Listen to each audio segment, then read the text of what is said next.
My roommate's been acting weird lately. He's always been a bit out there, but not like this. Never like this. Before I continue, let me give you a little backstory. I'm a student at Bridgewater State College in Massachusetts. I share a dorm with my roommate Wallace. We both major in computer science, and that's all we've ever talked about on the rare occasions that we actually speak to one another. We don't have much else in the way of common ground. You see, Wallace is an odd guy. He's very socially awkward and doesn't have many friends, if any at all. I've only ever seen him talking to his professors and, one time, the janitor. Wallace is a recluse. Another one of Wallace's quirks is his obsessive-compulsive nature. He conducts himself in a very specific manner and has his daily routine mapped out to a T. It never changes.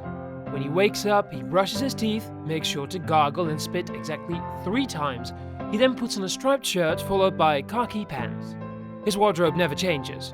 He always arrives to class 5 minutes early and turns in his assignments a day before they are due. This is how it's always been.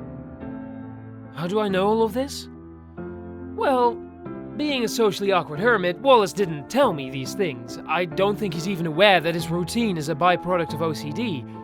It's just something I've picked up on during the 2 years I've lived with the guy. It's almost impossible not to notice. Knowing Wallace's usual behavioral patterns, I've noticed that something isn't right. He's been sleeping in his clothes, not brushing his teeth, and he hasn't passed in an assignment on time in over a week. He didn't even sleep in our dorm last night. I haven't seen him in over a day. Now, Wallace has his quirks, but he's a nice guy. Despite not knowing him all that well, I became worried. That worry justified me hacking into his laptop to see what he'd been up to. It was the only thing I could think to do. In finding his laptop and turning it on, I felt like a fool. The thing was clean as a whistle, at least to my eyes. You see, though I pride myself in my hacking skills and tech know-how, Wallace is far more adept in the field. It was safe to say that I wouldn't find a shred of evidence as to where he might be or what he'd been doing. No journal entries, no browsing history, no nothing. A normal acquaintance or even a friend might stop there. But I always took things too far. This was especially true when it came to helping others. I always felt a need to lend a hand whenever I could. Concern is amplified until it becomes borderline anxiety. It's a curse, really. Feeling anxious, I thought about any other potential ways to continue my hunt for the truth. That's when something clicked. Like I said before, I sometimes saw Wallace talking to the janitor in the halls. He was the only person I had ever seen him talk to in length. Maybe he would know more about Wallace's state of affairs. Later that night, I exited my dorm and wandered the halls. Eventually, I found Chuck, the janitor. I tried to be gentle when confronting him, as he had his back to me and was known to be hard of hearing. Still, when I tapped him on the shoulder, he jumped. "Holy cheese balls, you nearly scared me to death!"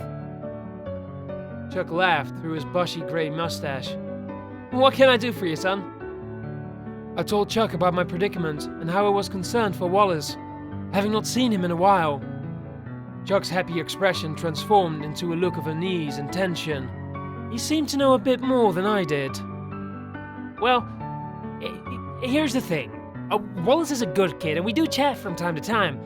I happen to know where he might be, but I wouldn't feel comfortable blurting out the details of his social life to anyone who asked, even if you are his roommate."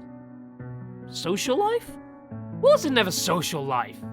I pressured Chuck into letting me in on the secret. I really laid it on thick, expressing a great deal of concern for Wallace's well-being. Being the nice old janitor that Chuck is, he eventually gave in. Okay, I understand. Just please don't tell him what I told you, okay?" I nodded, eagerly waiting for him to reveal Wallace's whereabouts. "Wallace has been feeling really down lately. He's got no one to talk to but me. Kid wanted some friends. People that he could hang out with and talk, you know." I listened closely to the details I so desperately sought after. "So, Wallace went on something that he called Where was it? The Deep Web. On there, he found a group of people. They call themselves the Clan of the Red Wolf or something like that. I guess they invited him to one of their meetings. That's probably where he is. He seemed pretty excited when he told me about it. In fact, it's all he's been talking about for the past week. There, that was it. That was a bit of info I needed. The key to finding Wallace. I thanked Chuck and gave him a good night wave as I ran back to my dorm room. From the sounds of it, Wallace got himself involved with another group of people who share in his interests, and eventually they invited him to hang out in real life.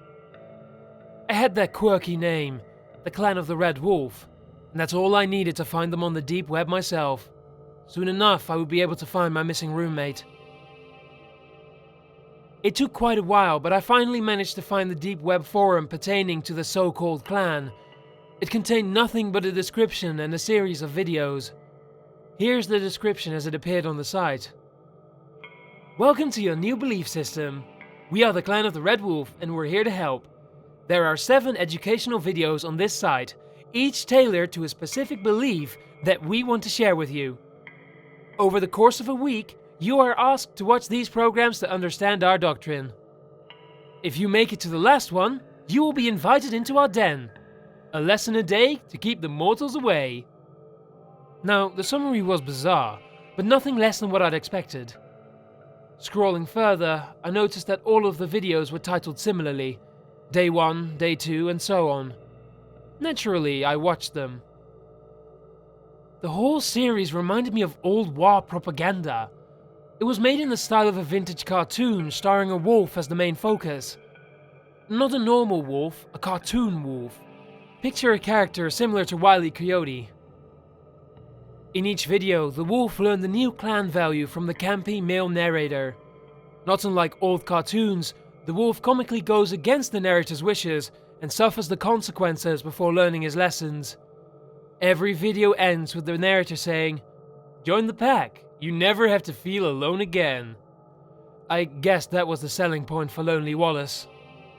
I will share with you a bit of the transcript from each video, along with any points of interest. Day 1. Wildlife. Treat flora and fauna with dignity and respect. They're people too. Trees provide you with the air you breathe, and animals share the earth with you, keeping you from being alone. They deserve more than you ever will. Wolf relieves himself on a tree. The tree falls on top of him, crushing his head and revealing the blood and brain matter inside. Day 2. Thicker than blood. Your blood is the most important material in your vessel. The clan requires a sample upon joining our order. This is a requirement for all pledges. Our blood must flow as one for us to work together and save the planet. Wolf enters a room full of cloaked figures, presumably clan members. All members are in line, giving blood samples. The wolf refuses to have his blood drawn and walks away. A cloaked figure sneaks up on him and slices his throat with a dagger. The video focuses on the wolf bleeding out for a few moments. Day 3. Obey or suffer. Remember what happened to our friend when he didn't give his blood to the cause? He didn't obey our order's rules, so he had to suffer the consequences. Remember, the clan's laws are important. You must obey or perish. Trust me, it's worth it. Shows the wolf bleeding out again. Only a few cloaked figures are now on top of him, stabbing his corpse repeatedly. Day 4. Vow of secrecy. The Clan of the Red Wolf is often misunderstood. Because of this, it is important to never tell anyone of our existence, under any circumstances. You may only speak about clan activity with other clan members. Break this rule and you will perish. Wolf is shown talking to his wolf pals and showing them his new cloak. A cloaked figure walks in frame with what looks like a semi-automatic weapon and opens fire. The wolves fall to the ground, dead. The cloaked figure gives them a thumbs up before the video ends. Day 5. Learn and understand. If you're allowed into our inner sanctum, you will be greeted with knowledge. We abide by the words of the Red Wolf, and you will too. You will be expected to learn and understand his teachings. Otherwise, you will fail not only the clan, but the whole world as we know it. Wolf is seen in a classroom environment, taking a test of some sort. He turns it in to a cloaked teacher and receives an F. The entire class points and laughs at him, and then pulls out a plethora of medieval weaponry from their robes and proceed to close in on the wolf. The wolf swallows the lump in his throat before the video ends. Day 6. Tasks and Rituals. As a new recruit, you'll be asked to carry out various tasks ranging from the mundane to the fantastic. Most of these missions will involve fetching ingredients for our rituals. As boring as that may sound, it is the most important thing you could ever do for the clan. Rituals are what gives the clan power. Without this power, we cannot hope to rid the world of what plagues it. Wolf fails to bring ingredients to the clan member for ritual. Jump cut to the wolf being sacrificed on a black altar atop a pentagram carved into the floor. He is beaten, cut open, and eventually torn apart by his fellow clansmen. Day 7. Mortals. When accepted as a fully fledged clan member, you are no longer considered human. You will be one of us. From that point forward, you are discouraged from any and all human interaction, unless it is deemed necessary to the cause. Humans are vile, filthy, disgusting, and dangerous creatures. We seek to exterminate them once and for all. Any human who knows of our existence and isn't deemed worthy enough to join must be killed. Nature is your only friend. Wolf is walking down a main street-like environment and can be seen waving to everyone he sees. He comes upon a clan member, who then pierces his gut with a long blade and tosses him aside in the road, where he is then run over by numerous cars. The content of the videos were extremely jarring. I almost couldn't believe that such a cult could actually exist, let alone that Wallace would join them. He must have been really lonely. The last video exited with the same "join the pack" spiel, and then faded out to a screen with a series of numbers. That was my next clue. I could only assume that it was a code that might reveal the coordinates of the clan's lair. That, I thought, must have been where Wallace had gone. I wrote down the code and immediately started doing research to begin cracking it. Just as I was in the thick of things, something hit me. One of the videos stated that you couldn't talk to anyone about the clan under any circumstances. But Wallace talked to Chuck. That didn't make any sense. Wallace was a stickler for rules. Another fact hit me. The video stated that you could only talk about clan activity with other clan members. What if Chuck was one of them? Chuck could be stationed at the college to recruit members, and he simply nudged Wallace in the right direction. He could have been playing dumb with me when I questioned him. So either Chuck was a clansman, or Wallace broke a cardinal rule. Neither theory held much water. If Chuck was a member, then why would he have told me anything without either recruiting or killing me? And if Wallace was so eager to be accepted into a strict cult, then why would he disobey their wishes? I couldn't make much sense of either angle. I eventually gave in to the notion that perhaps Wallace simply disregarded the rules in lieu of his excitement. He was finally going to have friends, so he had to tell someone. This didn't completely sit well with me, but I had to get back to cracking the code. I didn't have time to dwell on uncertainties. Just then, there was a knock at my dorm room door, followed by a voice. "It's Chuck, the janitor! I'm here to clean up your room!" Chuck never cleaned dorm rooms. That wasn't part of his job. "I'm all set," I yelled, hoping he would leave me be. The knocking ceased. There was a long stretch of silence, followed by a soft, metallic creak. The doorknob was turning.